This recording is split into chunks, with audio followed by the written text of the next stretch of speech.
Et bonjour à tous depuis Paris. Ursula von der Leyen, la présidente de la Commission européenne, et Giorgia Meloni, la présidente du Conseil en Italie, étaient à Tunis hier dimanche aux côtés du président tunisien Kais Saied. Les 27 sont prêts à mettre à long terme 900 millions d'euros sur la table et dès maintenant une enveloppe de 105 millions consacrée à la lutte contre l'immigration irrégulière. Bonjour François Gemène, vous êtes politologue, enseignant et spécialiste des migrations. Cette aide de 105 millions pour Tunis, 1, est-ce que ça vous paraît pertinent et 2, est-ce suffisant? Non, malheureusement, ça ne me paraît pas très pertinent parce qu'on est dans un processus, à mon avis, qui s'apparente à un processus d'externalisation de la politique d'asile et d'immigration. Et je crains malheureusement que la Tunisie ne devienne à terme la nouvelle Libye et que donc ce soit devenu une sorte d'enfer sur terre pour les migrants en provenance d'Afrique subsaharienne.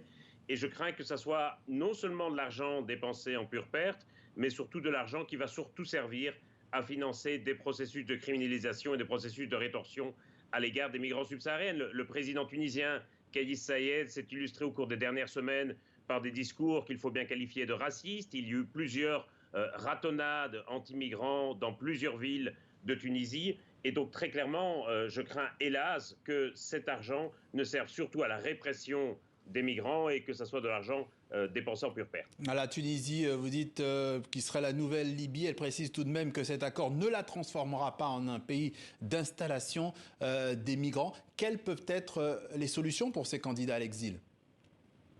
Je pense que la solution, elle passe par une réforme ambitieuse de la politique d'asile, de la politique européenne d'asile et d'immigration. On voit bien aujourd'hui que, faute de parvenir à avoir une vraie politique commune en matière d'asile et d'immigration, l'Union européenne se tourne vers des pays tiers, souvent des pays d'ailleurs qui sont hostiles aux migrants, pour essayer de résoudre à sa place un problème qu'elle ne parvient pas à régler. Et donc très clairement, si on va dans cette logique d'externalisation, aujourd'hui avec la Tunisie, demain peut-être avec l'Égypte, on ne fait que déplacer le problème sur les pays tiers de l'Union européenne. Au contraire, je crois qu'il faut mettre en place le pacte européen pour l'asile et les migrations, sur lequel un accord a été récemment trouvé. Ouais. Port de départ vers l'Europe, la Tunisie. Quel type d'aide pourrait-on imaginer vers les pays de l'Afrique subsaharienne ? Je pense que plutôt qu'une aide, ça doit être un véritable partenariat. Le problème, c'est précisément qu'on considère ces pays de départ et ces pays de transit comme des sortes de sous-traitants d'une politique d'asile et de migration que l'on ne veut pas mener, et donc on déverse sur eux des aides dans l'espoir qu'ils ferment leurs frontières. Tant que nous ne considérerons pas ces pays comme de véritables partenaires dans la gestion commune des migrations, malheureusement, je crains que nous ayons une politique qui, d'une part, ne fonctionnera pas, ne sera pas efficace et générera toute une série de drames humains en Méditerranée, comme ceux qu'on a connus ces dernières semaines. François Gemène, politologue et spécialiste de migration, merci pour toutes ces précisions. Merci d'être passé par le journal de TV5 Monde.